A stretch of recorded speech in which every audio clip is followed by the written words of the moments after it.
Hello, welcome to classes again. So आज जो हम पढ़ने जा रहे हैं वो एसटीआर की रिवीजन हम करेंगे। Fast revision, special theory of relativity. Okay, तो सबसे बेसिक थ्योरम जो स्पेशल थ्योरी ऑफ रिलेटिविटी में आप सबको पता है या रूल, वो है गैलीलियन ट्रांसफॉर्मेशन रूल।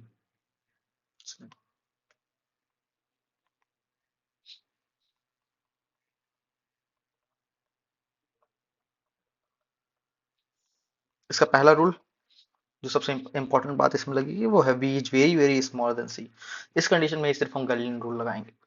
तो अगर हम कंसिडर करते हैं यहाँ पे सिंपली दो फ्रेम ऑफ रेफरेंसेस, एक यस और एक एस डैश, दो फ्रेम ऑफ रेफरेंसेस यहाँ पे हम कंसिडर करते हैं। और s dash frame of reference moving with velocity v, और यहाँ पे एक पॉइंट p है जिसके कोऑर्डिनेट्स अलग अलग दोनों फ्रेम ऑफ रेफरेंसेस में डिफरेंट डिफरेंट है, जैसे x y z t, ये s में है। और इसी पॉइंट को मैं s डैश में डिफाइन करूंगा, x dash y dash z dash t dash s dash में मैं इसको डिफाइन करूंगा। ओके, तो ये भी वेलोसिटी से मूव कर रहा है। ये डिस्टेंस जो ये ट्रेवल करेगा in t time, this is vt, because speed is equal to distance upon time, then distance is equal to time. Okay, ये पॉइंट को अगर मैं यहाँ पे एक सेक्शन लूं, तो this is complete x and this is x dash. तो अब इनसे हम डायरेक्टली कई चीजें लिख सकते हैं कि x dash is equal to x minus v t, first चीज जो हम लिख सकते हैं। y डैश को में कोई ट्रांसफॉर्मेशन नहीं होगा, और z dash is equal to z। याद रखिए, यहाँ पे हम लोग वन डायमेंशनल मोशन करा रहे हैं। The particle the system s dash moves along x axis. अगर सिस्टम y डैश के अलोंग मूव करेगा तो यही सेम ट्रांसफॉर्मेशन y एक्सिस पे अप्लाई करेंगे, like y dash is equal to y minus v t. तो ये होते हैं गैलीलियन ट्रांसफॉर्मेशन। एक और ट्रांसफॉर्मेशन की हम इसमें बात करते हैं कि ट्रांसफॉर्मेशन नहीं, ओके, इनवर्स गैलीलियन ट्रांसफॉर्मेशन। इसमें हम लोग कोई भी ट्रांसफॉर्मेशन का अगर इनवर्स हमको निकालना हो, चाहे वो गैलीलियन हो चाहे लॉरेंज हो, तो v को आप चेंज कर देंगे माइनस v से, x डैश को चेंज कर देंगे x से, और x को ट्रांसफॉर्म चेंज कर देंगे x डैश से। आपको सिंपल रिजल्ट मिल जाएगा। जैसे अगर मैं इनवर्स गैलीलियन ट्रांसफॉर्मेशन की बात करूं तो हो जाएगा x is equal to x dash plus v t, y is equal to y dash, z is equal to z dash. और टाइम तो कांस्टेंट रहेगा इस कंडीशन में, t is equal to t। अगर मैं टाइम को भी एक वेरिएबल की तरह ट्रीट करता हूं, तो ये हो गया आपका इनवर्स गैलीलियन ट्रांसफॉर्मेशन। ओके, तो वेलोसिटी रूल, ये तो हो गया इनवर्स कोऑर्डिनेट रूल। वेलोसिटीज कैसे ट्रांसफॉर्म होती हैं यहाँ पे, सिंपली आप इन्हीं इक्वेशंस को डिफरेंशिएट कर दीजिए। डिफरेंशिएट, हमें क्या मिलेगा, dx dash by D T is equal to dx by dt minus p. This implies ux dash is equal to ux minus p. Similarly, dy dash by dt is equal to dy by dt. This implies uy dash is equal to uy. Similarly, uz dash is equal to uz.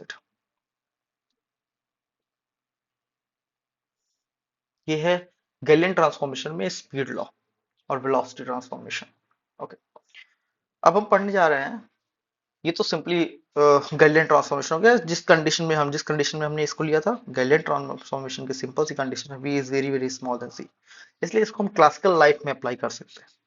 Classical life में apply करने का मतलब हुआ हम इसको classically apply कर सकते हैं when the speed of the particle is not very large. Very large means it is very very small to C. अब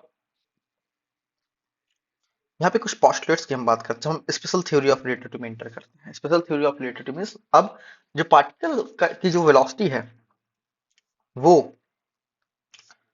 इंटीग्रल मल्टीपल हो जाएगी सी की, वहां अल्फा इज 0 to some 1। अब ये इंटीग्रल मल्टीपल हो जाएगा, वेलोसिटी इंटीग्रल मल्टीपल हो जाएगा सी का।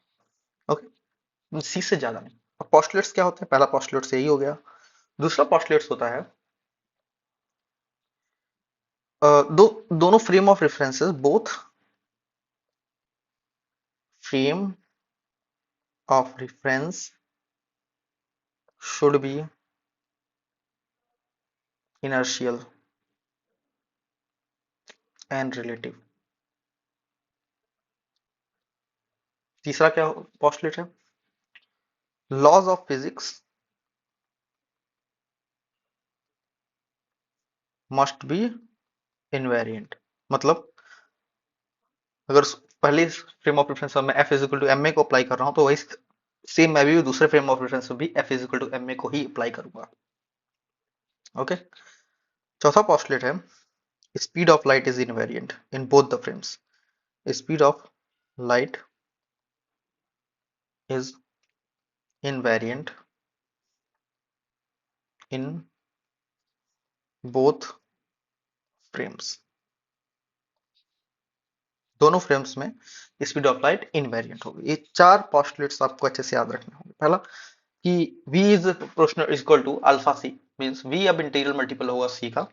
दोनों फ्रेम्स जो होंगे वो इनर्शियल और रिलेटिव होंगे, मतलब दोनों फ्रेम्स को मैं एक इनर्शियल फ्रेम की तरह ट्रीट करूंगा, कंप्लीट इनर्शियल फ्रेम की तरह। और तीसरा कि स्पीड ऑफ लाइट इनवेरिएंट होगा और laws of motions completely invariant होंगे।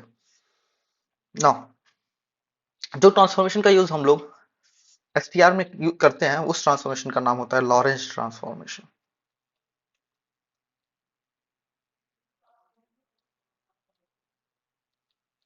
Lawrence transformation. ओके। सो जो ट्रांसफॉर्मेशन इक्वेशंस हम यहाँ यूज करने जा रहे हैं, उसके कुछ नेचर होता है। हर ट्रांसफॉर्मेशन इक्वेशन का एक नेचर होता है, एक कंडीशन होता है। तो लॉरेंस ट्रांसफॉर्मेशन इक्वेशंस का जो नेचर होगा वो मैं ऐसे डिफाइन करता हूँ। पहला, x and x test must be linear. इन सबके पीछे रीजंस हैं, क्योंकि ये एक फास्ट रिवीजन क्लास है, मैं उन रीजंस का डिस्कशन नहीं करता हूँ। फिलहाल मैं आपको टर्म्स सिर्फ वो चीजों से इंट्रोड्यूस सिर्फ करवा रहा हूँ। ओके। तो अगर v by c tends to 0, then Lorentz transformation tends to Galilean transformation. ये भी आप बात कंपल्सन होना चाहिए यहाँ पे, थर्ड नेचर जो होना चाहिए।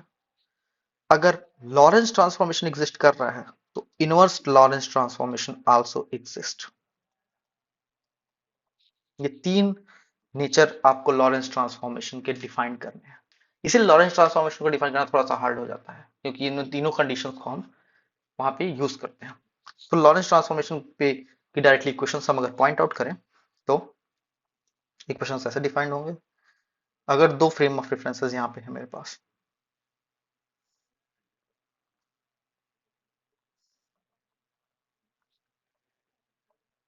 S S dash frame of reference, और एक पॉइंट यहाँ पे मैंने पी ले लिया है, और सिमिलर प्रीवियस वन की तरह इन पॉइंट्स के मैं नाम दे रहा हूँ x, y, z and T.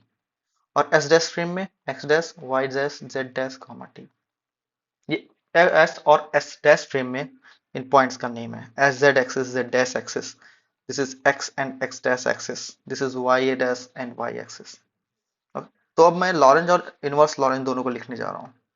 तो लॉरेंस ट्रांसफॉर्मेशन जब मैं लिख लूंगा, उसका इनवर्स ट्रांसफॉर्मेशन कर लिया, तो डायरेक्टली रूल है x dash is equal to x minus v t by root one minus v square by c square, y dash is equal to y, z dash is equal to z and t dash is equal to t minus v x by c square upon root one minus v square by c square.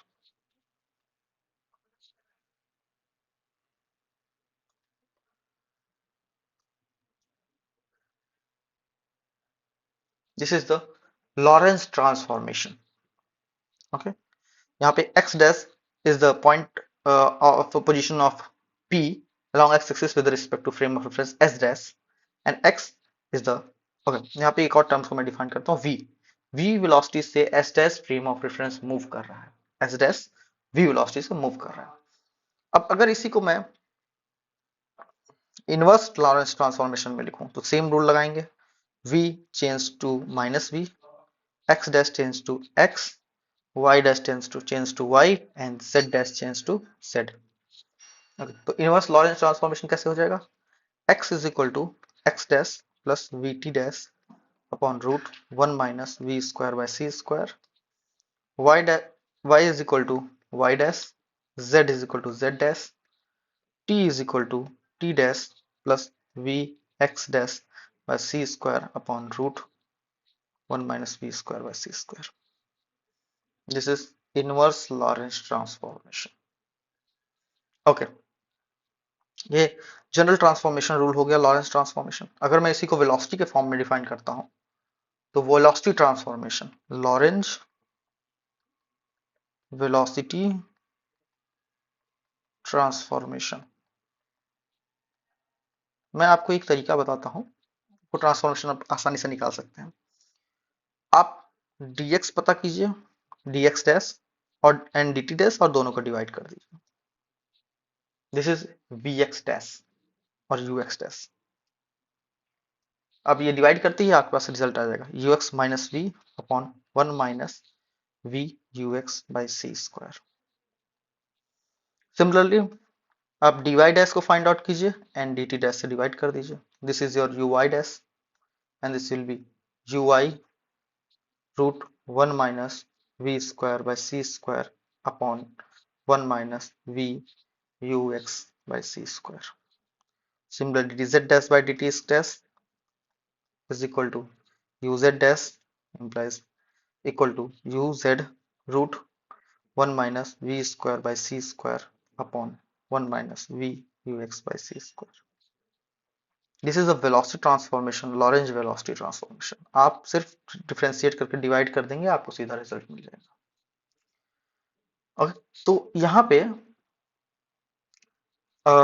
जो condition हमने use किया है वो condition ये है, जो transform जो S dash है वो अलोंग एक्स एक्सिस मूव कर रहा है, means the v is equal to v along x cap. तब ये ट्रांसफॉर्मेशन को हमने यूज किया है. अगर v is equal to v along y axis, y cap की डायरेक्शन होगा तो ट्रांसफॉर्मेशन रूल, ये फॉर्मूलाज लिटिल बिट चेंज हो जाएंगे. सेम फॉर्मूला होंगे लेकिन ये y और x एक्सिस में थोड़ा सा ट्रांसफॉर्म हो जाएंगे.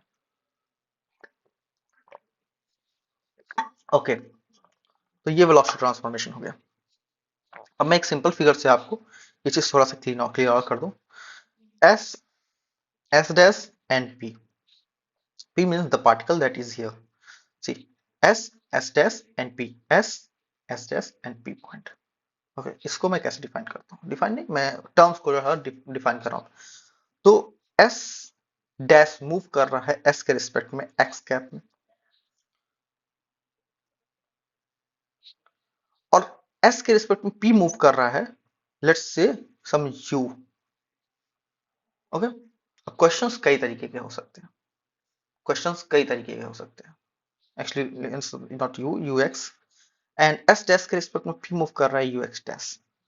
This is a simple. अब क्वेश्चंस आपसे, सबसे सिंपल क्वेश्चंस जो आपसे पूछे जा सकते हैं वो पूछे जा सकते हैं. आपको v और ux डैश दे दिया जाएगा, ux निकालने को दे सकता है, और दूसरा क्वेश्चन v और ux डैश दे सकता है, और सॉरी ux दे सकता है और ux डैश निकालने को दे सकता है. आपको मीन्स कोई भी दो क्वांटिटीज देगा और तीसरी क्वांटिटी आपको निकालने को दे सकता है. आपको ये डिटेक्ट करना होगा कि जो क्वेश्चन में दिया वो v कौन सा है, v टर्म को कौन डिफाइन कर रहा है, ux डैश को कौन डिफाइन करना और ux को कौन डिफाइन कर रहा है. अगर आपने ये फाइंड आउट कर लिया तो आप किसी भी दो से तीसरा निकाल सकते हैं. इस जनरल रूल मैंने आपको यहाँ बता, rule not rule, general trick है ये, जिससे आप क्वेश्चन को सॉल्व करेंगे. जैसे मैं एक क्वेश्चन में बोलता हूँ कि s velocity the frame of reference or ss moving with respect to s with 2 meter per second और 2 1 point sorry 0.5 c, एंड मैं ux आपको डिफाइन करता हूं तो हम ux टेस्ट इन अपर फॉर्मूलाज का इस्तेमाल करके आराम से निकाल सकते हैं. ओके, इस पे हम न्यूमेरिकल्स आगे लगाएंगे. अभी रिवीजन 2 है इसलिए मैं चीजों को समझा के आगे बढ़ रहा हूँ. ओके, नेक्स्ट टर्म जो हमारी लिस्ट में आती है वो है length contraction. Length contraction, yes. अब लेंथ कॉन्ट्रैक्शन को मैं कैसे डिफाइन करता हूँ यहाँ पे? अगर एक S same same S and S dash frame, her her respect में एस और एस डैश फ्रेम को इंक्लूड करेंगे, same S and S dash frame. Okay, यहाँ पे एक रॉड रखा हुआ है लेट्स से. ओके, एक रॉड है जिनके कोऑर्डिनेट्स को मैं डिफाइन कर रहा हूँ x1 y1 t1 and z1, and x1 dash, y1 dash, t1 dash, z1 dash। Simply दूसरे पॉइंट्स को मैं डिफाइन कर रहा हूँ, x2, y2, z2, t2। Okay, x1, y1, z1। ये आप दोनों कोऑर्डिनेट्स को अलग डिफाइन करने के बजाय रॉड को एक सिंपल पोजीशन से डिफाइन कर सकते हैं। एस कोऑर्डिनेट में x1, x2, x1, y1, z1, t1। फिर इस पॉइंट के लिए x2, y2, z2 and t1 same instant में बात कर रहा हूँ, and x2 dash, y2 dash, z2 dash and t2 dash, sorry t1 dash, actually t1। t1 मैं इसलिए यहाँ पे ले रहा हूँ क्योंकि इस रॉड की लेंथ इतनी इतनी स्मॉल लेंथ के लिए टाइम वेरी नहीं करेगा, इसलिए t1 here, t1, t1, t1 dash and t2, t1, t1 dash we are using in both conditions। Means कि ये लेंथ इतना छोटा है कि इतने छोटे लेंथ के लिए टाइम वेरिएशन को हम नेग्लेक्ट कर देते हैं, इसलिए हर जगह पे हमने सिर्फ t1 या t1 डैश को इस्तेमाल किया है, s के रिस्पेक्ट में t1 और s डैश के रिस्पेक्ट में t2 का इस्तेमाल हमने किया है। तो इस कंडीशन में जो लेंथ कॉन्ट्रैक्शन होगा वो उस डायरेक्शन में होगा जिस डायरेक्शन में एस डैश मूव कर रहा है, मींस एस डैश मूव कर रहा है अलोंग एक्स कैप डायरेक्शन, तो लेंथ कॉन्ट्रैक्शन सिर्फ एक्स कैप डायरेक्शन में ही होगा। ओके, तो ये हो जाएगा x2 माइनस x1 is equal to x2 dash minus x1 dash root 1 minus v square by c square. This implies x2 minus x1 is, let's say L is equal to L naught is the rest mass length root 1 minus v square by c square। L naught is rest mass length, yes, L naught is rest mass length, or we can also say proper length, and L is improper length, improper length।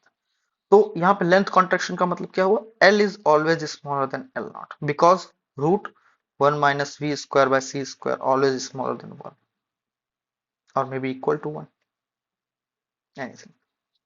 Okay, तो आज के lecture के लिए इतना ही, आगे की बात हम अगले लेक्चर में करेंगे। आगे लेक्चर में हम टाइम डायलेशन देखेंगे, लॉस ऑफ साइमल्टेनिटी की बात करेंगे, रिलेटिविस्टिक मास, मोमेंटम, काइनेटिक एनर्जी, मास इक्विवेलेंस, टोटल इक्विवेलेंस एनर्जी और रिलेटिविस्टिक फोर्स, इनवेरिएंट्स, इन सब की बात हम आगे लेक्चर्स में करेंगे। और लास्ट में हम लोग डोपलर इफेक्ट की बात करते हुए इस लेक्चर को खत्म कर देंगे, मतलब जीटीआर को खत्म कर देंगे। Thank you for time.